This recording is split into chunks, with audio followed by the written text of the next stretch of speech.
Hello, everyone. Thank you for coming tonight to see the show. I'm sorry if there's any link troubles. I think my live link might be a little bit different. Anyway, I posted that in the comments.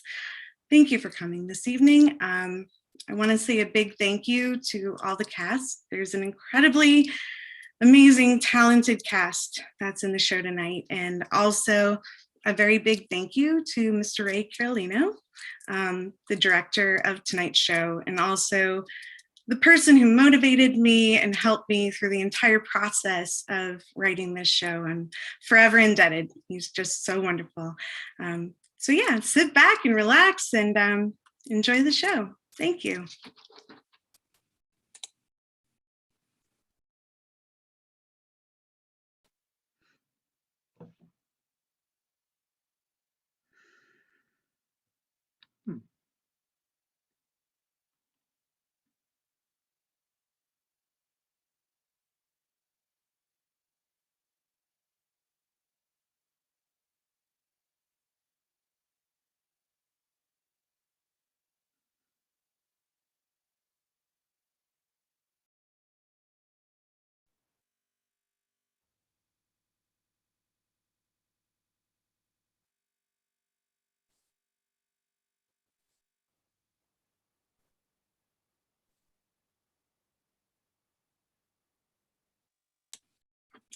Act 1, Scene 1, the auditorium of the Victory Theater.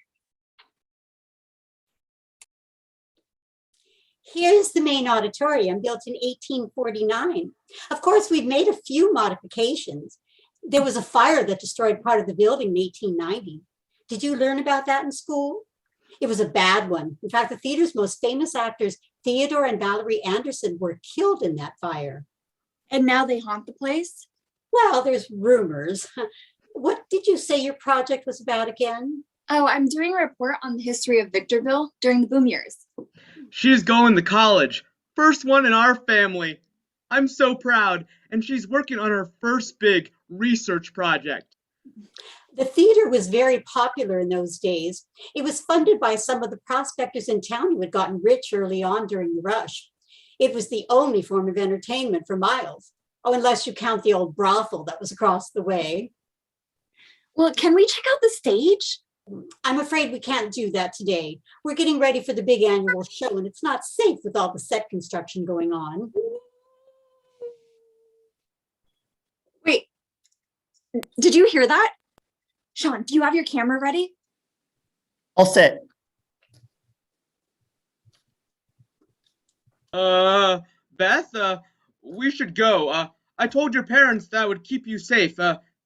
This might not be safe. That was nothing. As I was saying, this was a popular place. It was Teddy and Val's idea to start producing a Christmas carol every Christmas Eve. That's what really put this place on the map. Folks would come every year, even the ones who hated the theater. But I think, you know, they're getting ready for the big show in a few days. I think we might be hearing the crew backstage. Let's go outside. I can show you the building's newly renovated facade. Oh, shoot. I have to get that. I'll be right.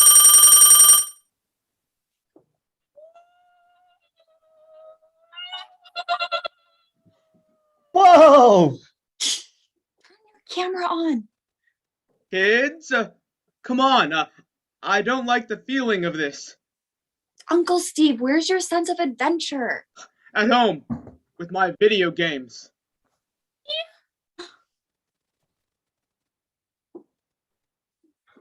Whoa!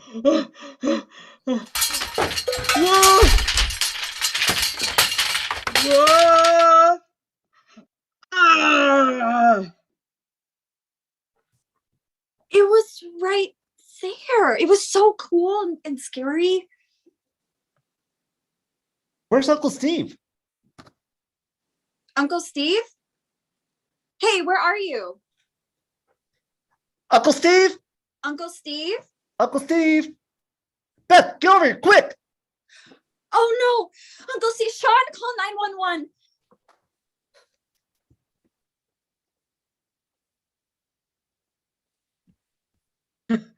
Hey! it's okay. I'm out here. Didn't mean to scare you like that.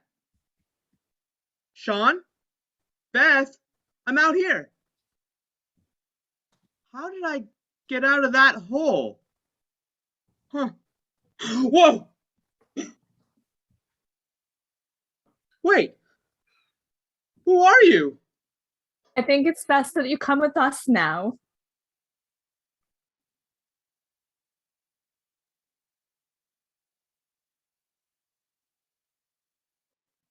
Hail, sport. I promise we'll answer all of the possible questions you'd ever be able to imagine, and then some. Oh, yes, we have stories. But come with us first. This part is unpleasant. What part? What do you mean? Uncle Steve, you're dead, deceased, unliving. You just had an accident backstage. Now, unless you'd like to stick around and watch your former body receive futile life-saving measures while your niece and nephew lament, you'd better follow us. What? I don't. Act 1, Scene 2. A few days later.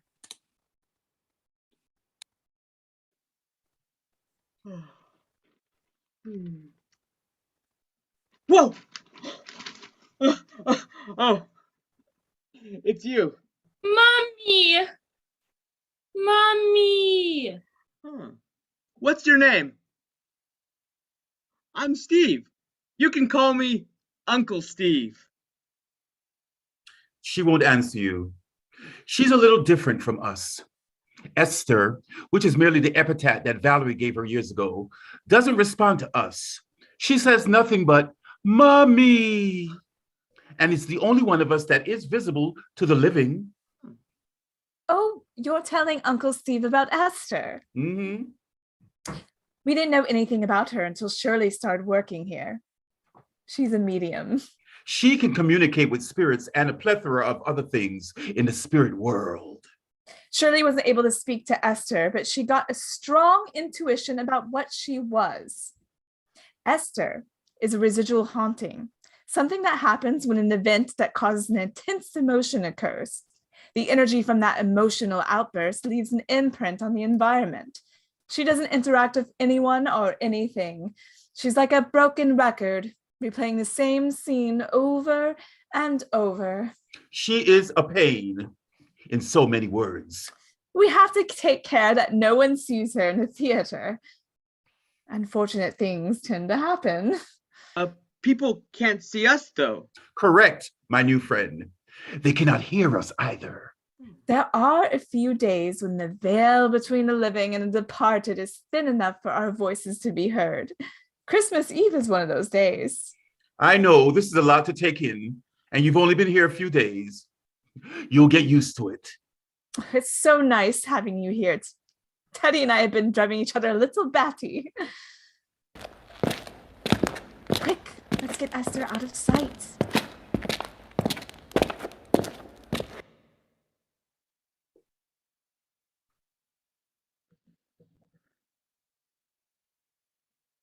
Act 1, Scene 3.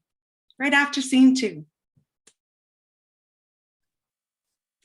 Okay, kids, I have to open the box office in 10 minutes. This is a busy week for us. Actually, the only busy week we have all year. Is this okay? Yeah, that will work. Sean's just gonna mic you up. I'm so sorry about your uncle. I thought his memorial service was beautiful. Thank you so much for coming. My mom really liked your casserole. It really meant a lot that you brought something. Sean, how's it going? All set to go. Okay, Shirley, we're ready when you are. Right. You wanted to talk about the big fire that burned down part of the theater. Are you sure that's what you want me to talk about? Yes, I can't find any information on it anywhere besides the fact that it happened. That's because there's no one else still alive that knows what happened. I must tell you, I am hesitant, quite loath to talk about this subject, but I admire your persistence even after losing your uncle in such a tragic way. That's why I'm about to tell you a story that I've never told anyone. Sean, start recording. The fire of 1902 happened on Halloween night. Theodore and Valerie Anderson were premiering a new play, Demons, quite fitting for Halloween. The play was supposedly written by a very wealthy anonymous patron. Teddy and Val found the play to be unsettling, but the patron had been significantly generous, and so the show went on. From what I understand, the play had been adapted from a Dostoevsky novel called The Possessed. The play had a scene depicting a demon being summoned, specifically a Biaz. Being Halloween night, the barrier of our world was especially thin, and the demon summoning actually worked. The flames from the stage candle shot up and set the scenery on fire. The fire curtain dropped down and separated the audience from the accelerating furnace. Everyone escaped before the flames demolished the building. Well, except for Teddy and Val, they were trapped on stage in the fire. What happened to the demon? Who knows? The burnt theater was abandoned for the next 60 years until the Historical Society came in and rebuilt it. Oh, shoot, I have to get to the box office. Oh, well, would it be okay if Sean and I stay a few more minutes just to get some shots of the theater? Yes. Oh, but stay off of the stage. Right. I think Shirley knows more than what she told us. Really? Why? How does she know what happened when no one else does? Hasn't she worked here in like forever? Okay, yeah, but not long enough to know all of that. And she talks about the Andersons like she knows them. Mommy. Oh my. There it is. The demon, the BS. Sean, did you get any footage of it? No, it's too quick. I knew the demon was still here. That's the thing that we saw last week. Shouldn't we get out of here? Yes, for now, but I have a plan. And if it works, my research project is going to be legendary. What do you mean? Okay, you know how Uncle Steve had all of those books in the attic? I was helping Mom clean up the other day, and I found this really old book up there, a spell book. I think it's legit. Maybe there's something in there that can help us trap the demon, an invocation spell or something. But we have to be careful. Shirley knows more than she's letting on, and I don't think she'd consent to this. We have to come back tonight when no one's here. I'm going to unlock that window over there, and then we can get back in later. Let's pack up and then go get that book.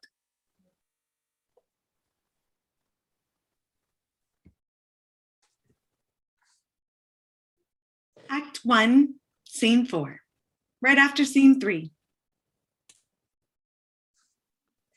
Teddy? Teddy, where are you? I thought you were keeping an eye on Esther. I was, darling, but I've just been a little distracted with our new guest. If I have to deal with another paranormal investigation, I'm going to leave you and go towards the light. Those are the sentiments of the heightened nerves. You and I promised each other that we would not leave this place until it ceased to exist. You have to be more careful. I heard those kids talking about coming back tonight with a spell book. That was my niece and nephew. Great kids. I'm so proud of them.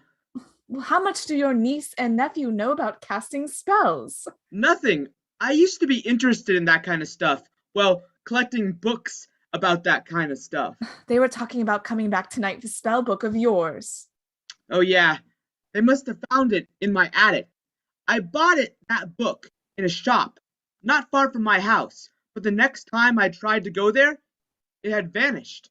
I asked around thinking I had misremembered the location, but no one in the area even knew about the local bookstore. I'm starting to feel ill at ease over this. Do you happen to recall the name of the book?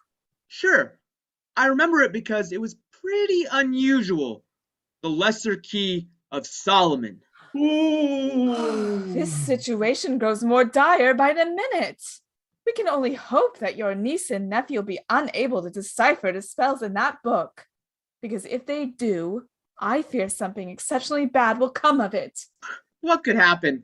That book was about spells for evil entities, and we're not evil. I'm afraid that we have not yet fully educated you on the history of this theater. There is a malevolent creature in our midst. Shirley helped us contain it once 50 years ago, but it was no simple feat. What happened? Shirley started working here, and it wasn't very long before we realized that she could sense us and hear us. Oh, all three of us were surprised, and all three of us had felt the presence of the demon. He had expended most of his energy on the night of the fire. The only way he could recover is by bringing ill will to the living. Since the theater had been abandoned for so long, he was starved and weak. He had no influence over Shirley. We asked Shirley to hunt down a copy of the demon's play we had been performing the night of our demise. If the conjuration spell had worked on Halloween, so should the exorcism spell, which had been featured in Act 3. Shirley was able to hunt down a copy. And we waited until that year's Halloween to try out the spell. The three of us were not strong enough to completely expel the demon from the theater, but we were able to send him into a physical object, thus rendering him trapped and harmless. I admit you have been unerring in your foreboding, and I suppose it would be best for all of us to stay away from the auditorium and the stage for this evening. We can use this time to properly inform Uncle Steve about the BS.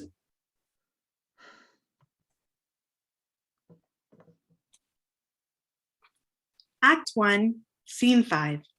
Later that night. Sean, use the salt to put a ring around the stage while I prepare the spell. How much salt do I need to use? I think you should use a lot of it. Okay, but I don't know. I don't start the spell until I'm done. I don't want anything coming out while I'm up here. Here followeth the way to bind the evil entity.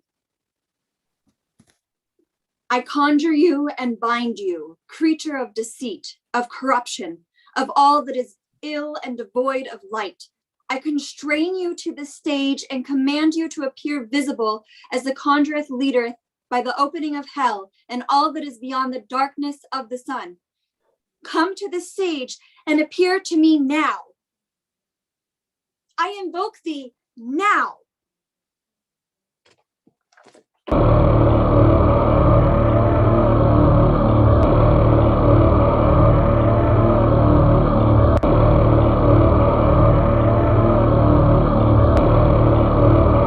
Okay. Nope. This is too much. I'm out. Come on, let's get out of here. Yeah, this looks really bad.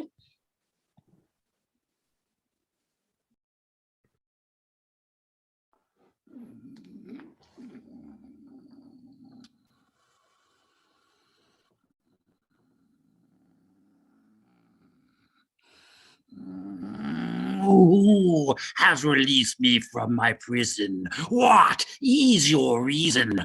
Why am I bound to this stage? I'm filled with rage.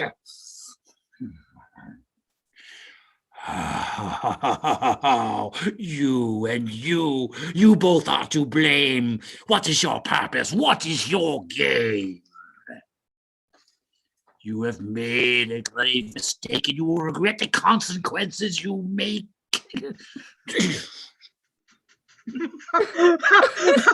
Why is he rhyming like that? I think it's because he's been imprisoned in a Dr. Seuss book for the last 50 years. It was Val's idea.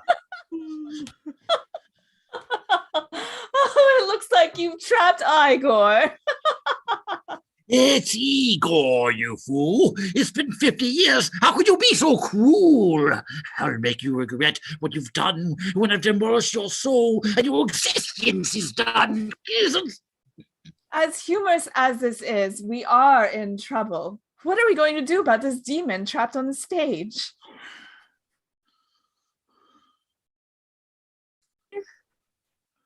Mommy! Mommy! What? Get away from me. Leave me be. Mommy! Your mummy, I am not. Away with you, you bothersome lot.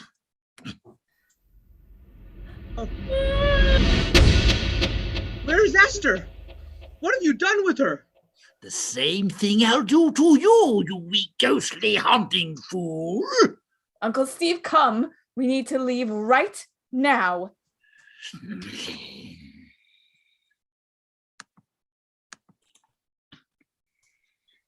End of Act 1.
Act 2, Scene 1, the next morning.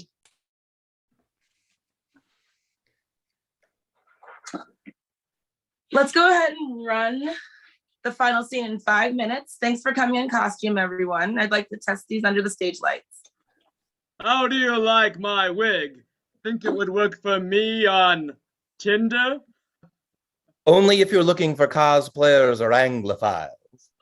But I could see that being fun. Exactly how high do I need to wear these stockings? Only as high as your ego. They're meant to be worn to the knee. Frank, do you have your props for the final scene? Got them ready backstage. Great. Any last questions before we get started? What exactly is a bowl of smoking bishop? It's a Victorian mulled wine. And what is mulled wine? Someone's not very fancy. It's a wine that has other things added to it. It's good. All right, let's get started. Can everyone please get on the stage and set your places? Frank, you come from off stage left when Dean greets you at the door. Two of you cross down the center, sit on the couch. Lewis, you'll be following that same entrance once Scrooge has been welcomed in.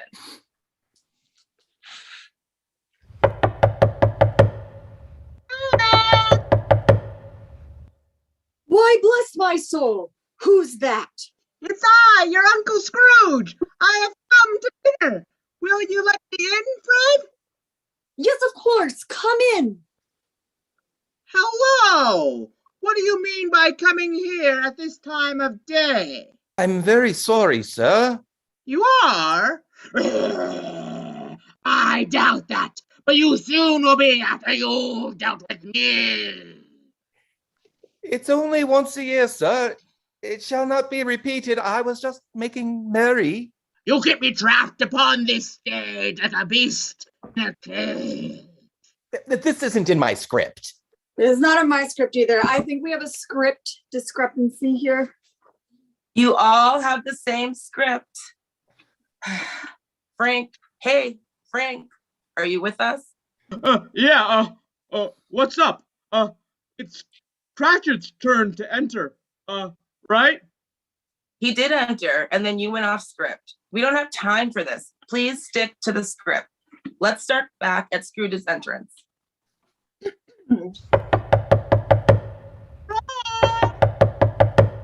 Why, bless my soul, who's that? It's I, your Uncle Scrooge. I have come to dinner. Will you let me in, Fred? Yes, of course, come in. Hello. What do you mean by coming here at this time of day? So like a beast I'll be. Just you wait and see.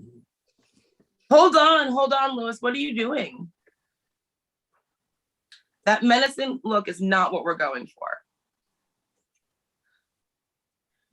Wait, what? Did I enter already? Okay, what's going on? The show is tomorrow. I can't have you going on late night benders the night before the show. I'm just here to act. You call that acting? It's just talking and lip slapping. What did you say behind my back? That you, sir, are only a hack. What the hell? You are not worthy of this stage. You stand on.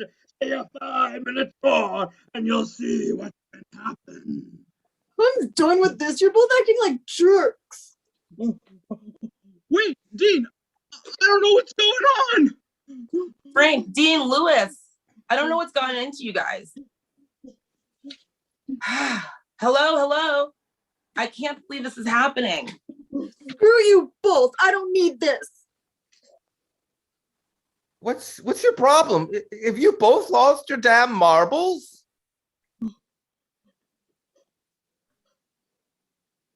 Get out of this theater. Get off my stage. You have 2 minutes left until you suffer my rage. What's going on? We don't have time for this. We open tomorrow night. Leave now or I'll show you how. I'm out of here, and I won't be coming back. You can't quit now. What about the rest of the cast? Are you kidding? This place has some kind of rhyming poltergeist thing going on. We're gonna warn everyone to stay away. This, whatever this is evil and dangerous. Can you believe it?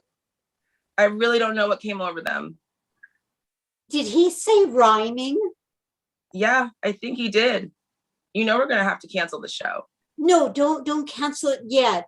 It's our tradition and we can find a way to make it happen. We don't have any actors and the show is tomorrow night. I'm gonna have to start calling our patrons and refunding tickets. Wait until tomorrow morning. I'll help you myself if we can't find a solution to this, but give me until the morning.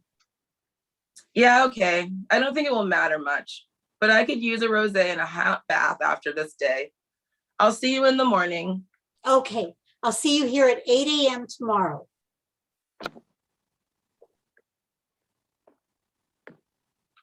Act 2, Scene 2, right after Scene 1. Protect this theater from all that is dark. Protect all who dwell here too. Protect this place where we reside.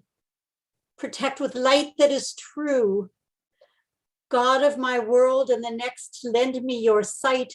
Give the power to see things that can give people fright. Too long they've been trapped in the dark, but now let them in the light. Show yourself, Igor. So we meet again. How many years has it been, old friend? I have a bone to pick with you. Shutting me up in that book was a foolish thing to do. But you'll pay. You'll see. I'll take your life away. Finally! Like green eggs and ham? No, I don't. For a demon I am. You know you're not so scary when you rhyme. I will torture you for the rest of time. I sense a barrier here.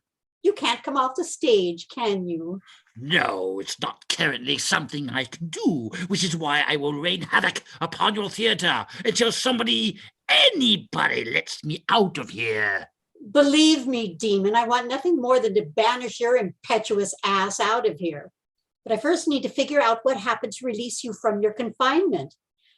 I'm going to speak to Teddy and Val. You stay here. Oh.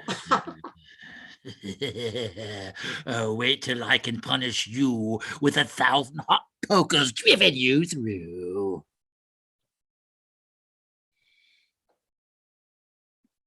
Act 2, Scene 3, right after Scene 2.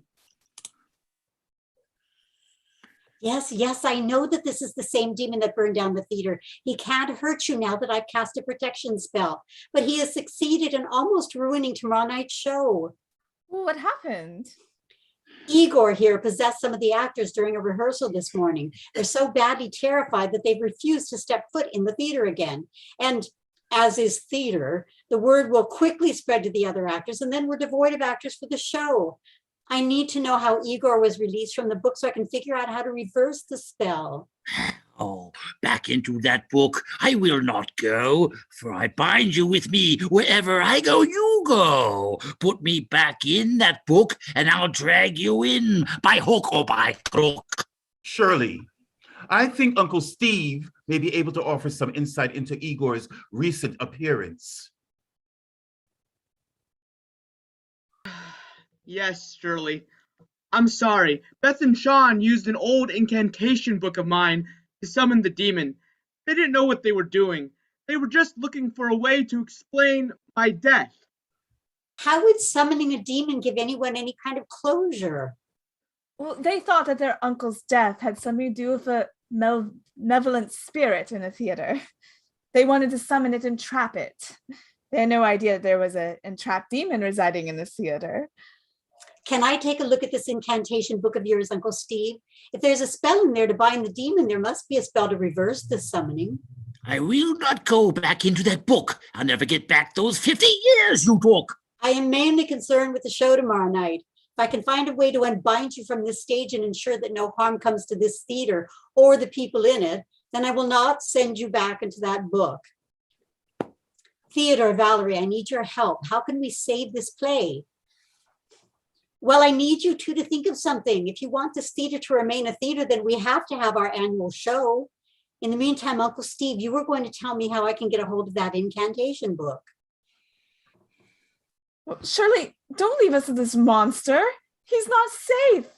He's done something terrible to Esther. Val, you heard Shirley. He can't hurt us. Shirley cast a protection spell on him. Put your mind at ease. What do you suggest we do?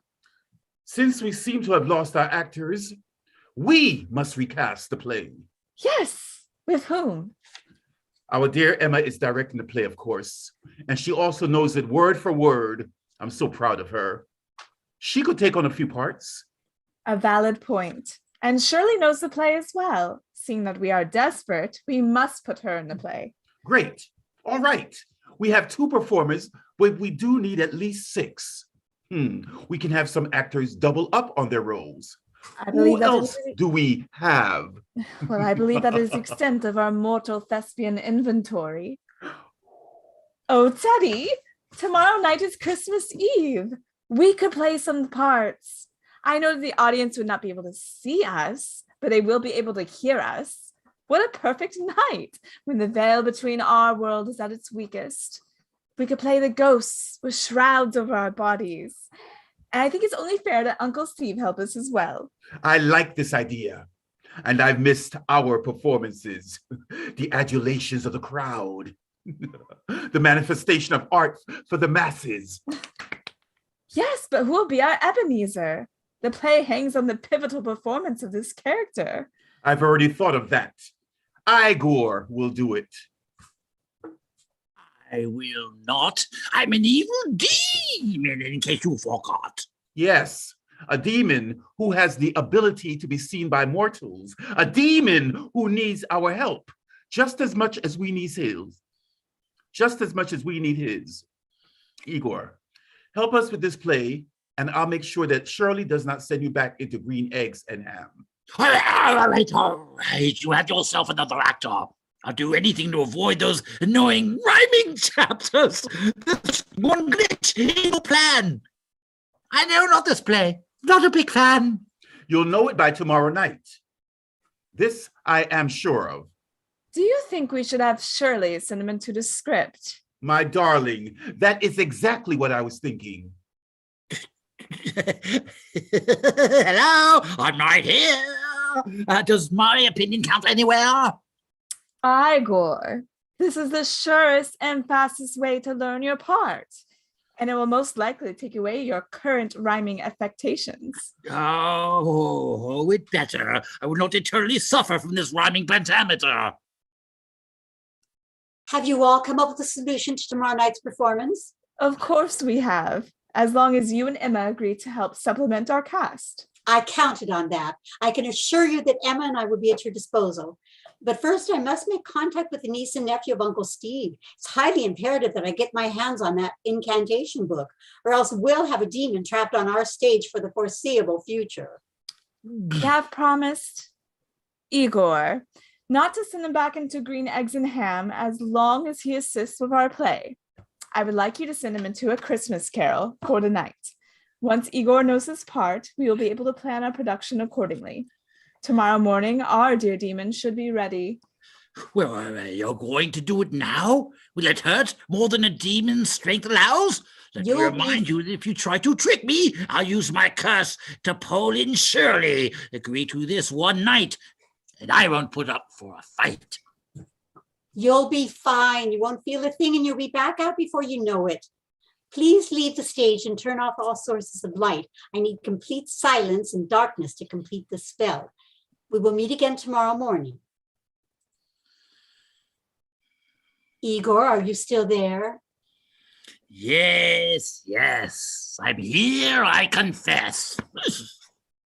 Into the darkness, into the night, we contain the souls with absence of light. Into this book I command thee, and only I can set you free. Is it supposed to tingle like this? I can't feel my face. Something's amiss. Go into the book now. I'll cast your spell inside.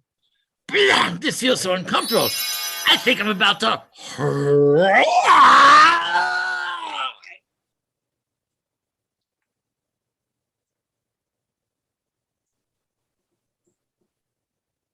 Act 2, Scene 4, later that night.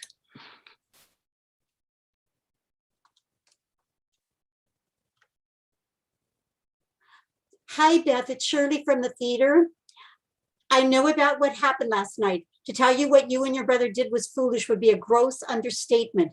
You could have gotten yourselves killed or worse. Do not take the matters of the spiritual world lightly. You released an ancient demon from its imprisonment and you managed to trap it on our stage. Trust me, from years of experience, it is never a good idea to have a demon trapped on a stage. I think I can reverse this binding spell, but I need your Uncle Steve's book. This is urgent, and I must ask you to bring it to the theater as early as possible tomorrow morning. I'll be at the box office waiting for you. Oh, also, I have a message that your Uncle Steve wanted me to share with you and your brother. He dictated the following message to me in order that I may convey it to you. Please help Shirley by bringing my book to the theater tomorrow. She knows what she is doing, and I trust her. You should too. I bring you happy greetings from the other side. That's right, I'm a ghost, and I kind of like it. The Andersons, my new friends, are actually the owners of the theater. They've been very welcoming and have helped me adjust to my new spectacular lifestyle. But there's something very important that I want you to know. Oh, for crying out loud.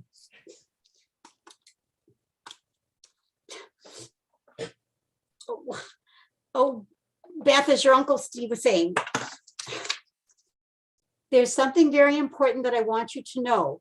You two are the most amazing people I ever met, and I'm always so thankful and so proud to be your uncle. I'll always think of you both, and I promise to brag about you to all of my ghost buddies who will listen.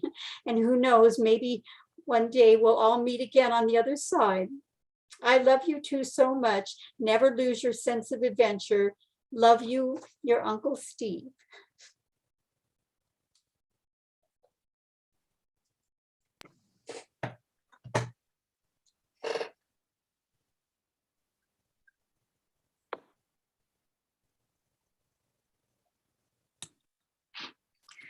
End of Act 2.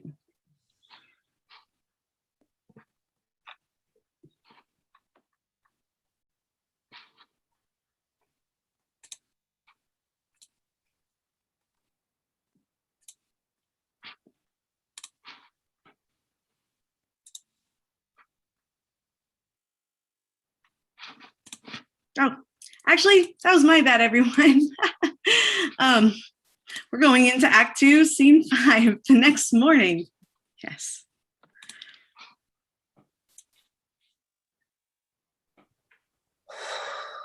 Ah, you're here. Oh, and you're here. I didn't expect you to come back. I'm here, yes, but if one more weird thing happens on this stage, I'm out. I promised you that nothing else would happen. You're completely safe. I know that you're worried, and I brought what you asked for. Thank you. Excuse me. What is that liquid Lewis is pouring all over the stage? I told him it was holy water. I got it out of my tap, but I'm ready to indulge him so that we have at least one actor willing to perform tonight. You know we cannot do this play with one actor. A one-man Christmas carol told from the perspective of Bob Cratchit. We have other performers. I spoke to your great-grandparents last night. Really? Yes. And I want you to know that although they try not to meddle in the affairs of the theater, they do want to help. They care about you, Emma, and they care about this theater. It's the entire reason why they're still here. Well, they didn't do much protecting yesterday. That was not their fault. The demon is back. What, that's real? I thought that was a folklore as a kid. They told me to make me not wander around the theater. He's real and he was really pissed off until last night. But I've smoothed over the situation and I have a plan for him. The show will go on tonight. You need to trust me. I'm open to ideas, but I can't imagine we're still going to be able to open tonight. Val and Teddy are going to help out with the performances. The new ghost, Uncle Steve, will help out as well. They will fill in for the missing actors. I don't understand. I can't even talk to them. You're the only one that can hear them speak. Well, yes, that's mostly true, but there's something I need to explain. Tonight is Christmas Eve and it's a special night. They will be heard by everyone tonight. And how would that happen? The veil between our world and theirs is especially thin on the eve of Christmas. And what about being seen? Well, people will not be able to see their physical forms, but since the veil is thin, they can project themselves into a semi-materialized form. I still don't understand.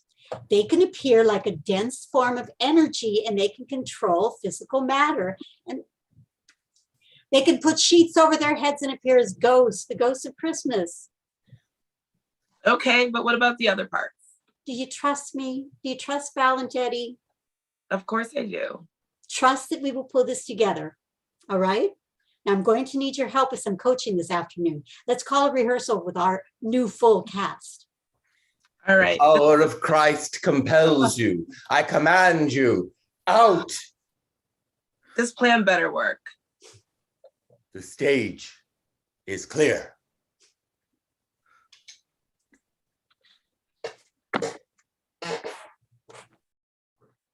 For real this time, we're at the end of Act 2.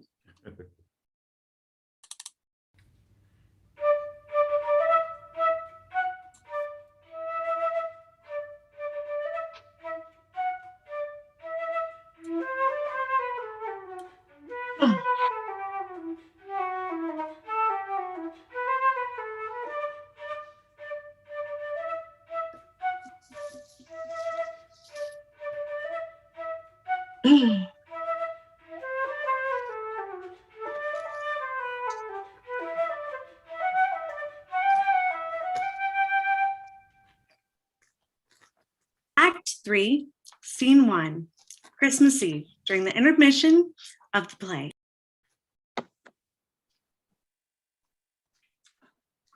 Before we move on to our final act of the show, I'd like to say a few words. Many of you know me, but for our newcomers, I'm Emma Anderson. I am the artistic director of the Victory Theater. I'm also the director for tonight's performance. It's been a tradition at the Victory to produce this very play every Christmas Eve. It was first started in 1893, back when my great-grandparents, Valerie and Theodore Anderson, ran the theater. They loved this play because it was a story of awakening and a story that was written for everyone, not just the devotedly religious and not just for the wealthy who could afford to celebrate in grand ways. In the world that Charles Dickens created, Christmas was a time for charity and goodwill. And there's the idea that redemption is possible and that kindness is the greatest thing a person could bestow upon another. When I was 10, my dad took me to see this very play right here on Christmas Eve.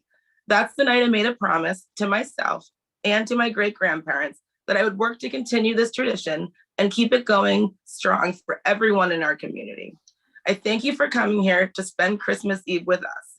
And now, the final act of A Christmas Carol.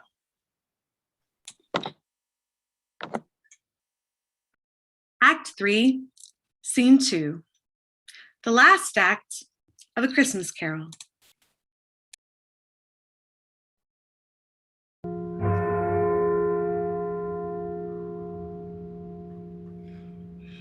The hour itself, and nothing more.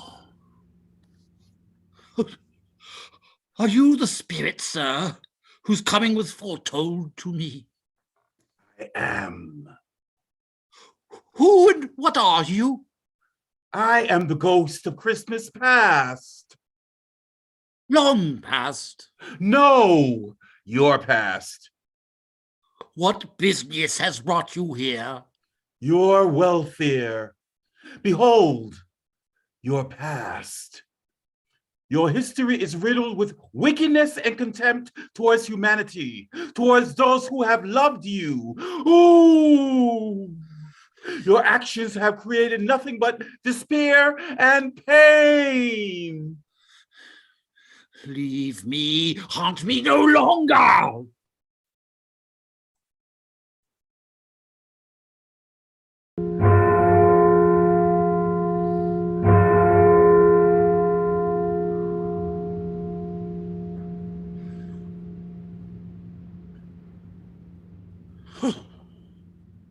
I am the ghost of Christmas present.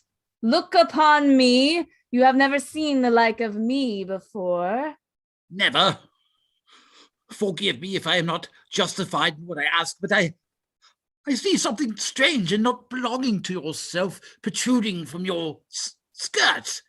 Is it a foot or a claw? It might be a claw for the flesh there is upon it. Look here. No, man, look here. Look down here. Spirit, are they yours? They are man's, and they cling to me, appealing from their fathers. This boy is ignorance, this girl is want. Beware them both, and all of their degree, but most of all, beware this boy, for on his brow I see that written which is doom, unless the writing is erased. Deny it, slander those who tell it ye, emit it for your factious purposes, and make it worse, and abide the end. But have they no refuge, no resource? Are there no prisons? Are there no workhouses?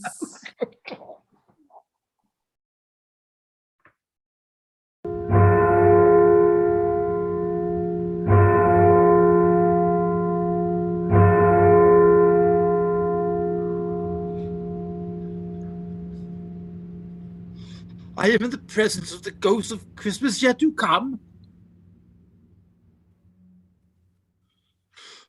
You are about to show me shadows of the things that have not happened, but will happen at the time of force. Is that so, spirit?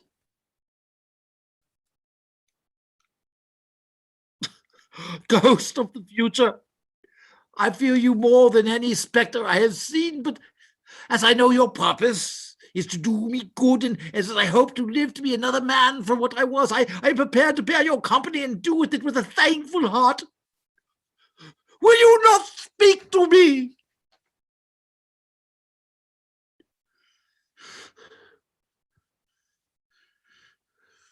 Before I draw near to that stone to which you point, answer me one question. Are these the shadows of the things that will be? Or are they the shadows of things that may be only?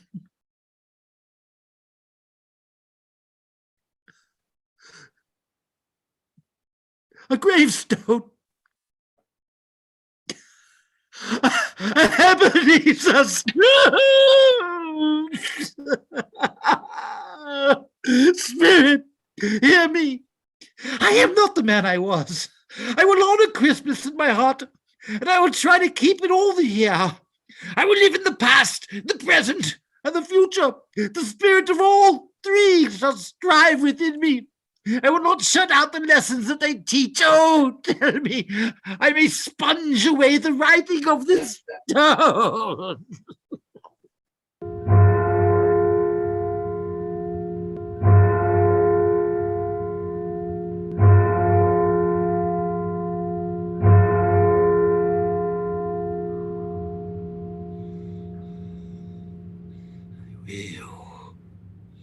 I will. I will. I will. Act 3, Scene 3. Scrooge wakes up from his dream. I will. I will.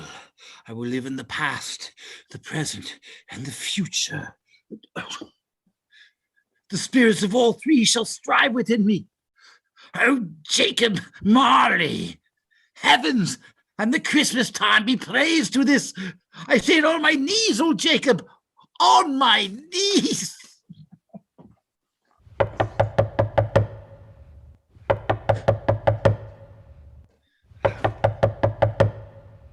Fred! Why, bless my soul, who's that?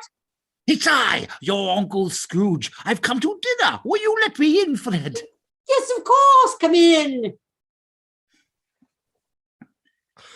Hello. What do you mean by coming here this time of day? I'm very sorry, sir. You are? Yes, I think you are. Step this way, sir, if you please. It's only once a year, sir. It shall not be repeated. I was just making merry. Now, I'll tell you what, my friend. I'm not going to stand for this sort of thing any longer. And therefore, I am about to raise your salary. A Merry Christmas, Bob. I'll raise your salary and endeavor to assist your struggling family, and we will discuss your affairs this very afternoon over a Christmas bowl of smoking bishop. God bless us, everyone.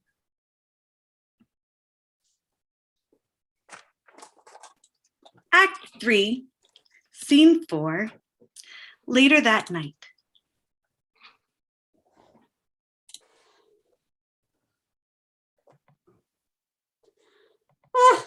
Hey, shouldn't you be careful? You only drink once a year. I think you all might be a bunch of lightweights. That's right. We only get to drink one night of the year when our spiritual world is close enough to reach out and take what we want.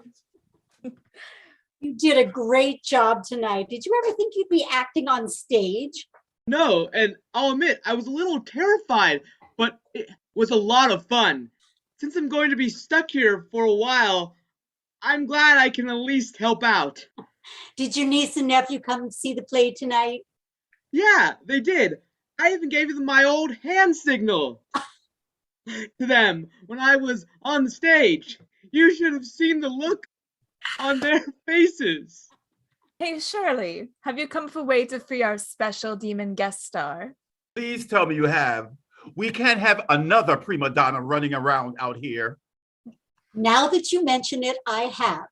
In fact, I really didn't need to do anything. When I looked up the spell in Uncle Steve's book, I discovered that it was a time-bound spell that was set to last for 2 days. If my calculations are right, the binding spell should have worn off a few hours ago. Yeah, she's right.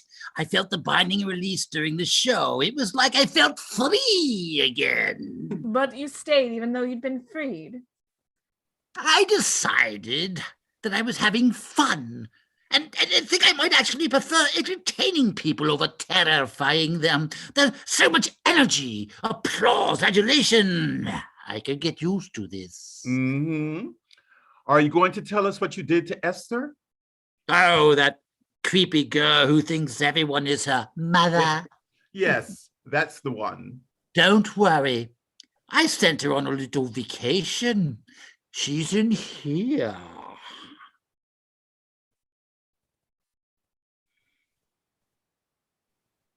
Would you like me to bring her back now? No. No. I mean, let's give her more time to enjoy the snow. Suit yourself. You can set her free at any time. Just break the glass. Oh, wow. Don't you dare break that glass. Hey, Igor, catch. Boys, be careful. Igor, I'm open. Not you two. Got it. Stop it now. Relax. We'll stop it now. We'll stop. You keep track of that. You keep track of this, okay, pal? Are we going to drink this mulled wine or not? I suspect we are getting close to the midnight, and after that, we won't be able to drink at all. Never mind, hold on to the glass.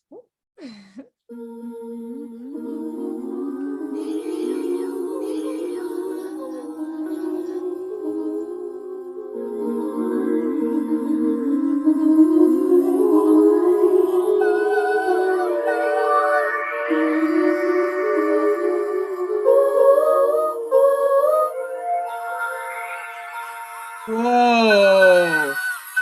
What is that? Oh, I think he's seeing the light. But he only just got here. I think his deeds on this plane are done. Not all of us die with such undone ambitions. Wow! This light is beautiful and wonderful and peaceful. I think I want to walk towards it. I wish you could stay a little longer, buddy. I really think I need to follow this light. I'm going to take Esther with me. I know that's what I meant to do now. That's right, Uncle Steve. You've done everything you were meant to do. You've lived a meaningful life and begun your afterlife by helping our theater. I wish you a good journey. I hope to see you again one day.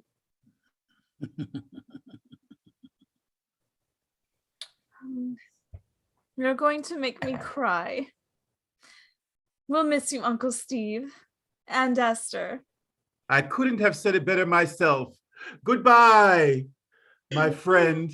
Merry Christmas, and I'll see you again.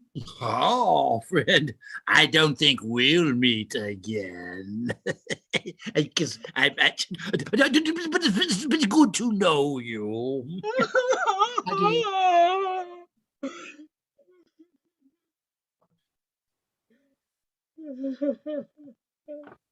Hey, don't worry, you still have me here.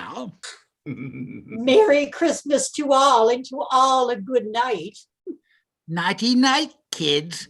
I hope you are good this year. Oh, stop it.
Hello, my name is Ray Carolino. I'm the one that directed this play, and it was a pleasure to work with so many great actors. And now I want to take this moment to introduce the playwright, Pam Mangan. Hi, thanks everyone for coming. And thank you everyone in the cast. You are amazing. I'm so grateful for you. Thanks everyone. And now I want to introduce the cast. Mary E. Bishop, that played Shirley. Hey everyone, thank you for watching. Merry Christmas. Tavi Carpenter, who played Beth and Dean. Hey everyone, thank you so much for watching. Happy Christmas and Happy New Year. Jose Munoz, who played Sean. Hey, howdy, hey. Thanks for watching. Miles Wynn, who played Uncle Steve and Frank. Everyone, thanks for coming to the show. Happy holidays. Polina Litvak, who played Esther. Hey everyone, happy holidays. Thanks for coming. Federico Edwards, who played Theodore. Happy holidays, everyone. Rachel Speth, who played Valerie. Thank you for watching. Happy holidays, everybody. Ted Sparrows, who played Igor.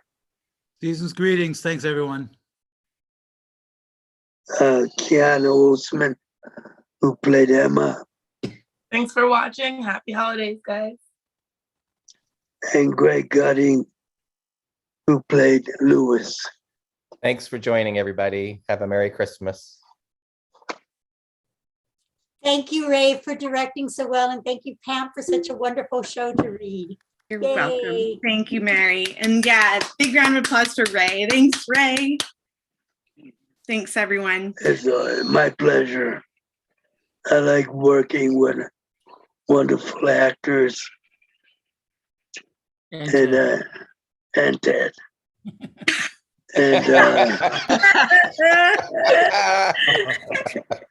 And Zing. Oh, all right. All So right. I- Love y'all. I'm gonna wish you everybody happy holidays and hope you have a nice and safe New Year. And I hope to see you all next year or the following year once we can do real theater. Live on stage. Yes. And Rachel, I'm gonna be sending you scripts now and then. Okay, so yeah, it's my way of keeping this tuned up. So. All right. Thanks, Ray. Good night, everyone.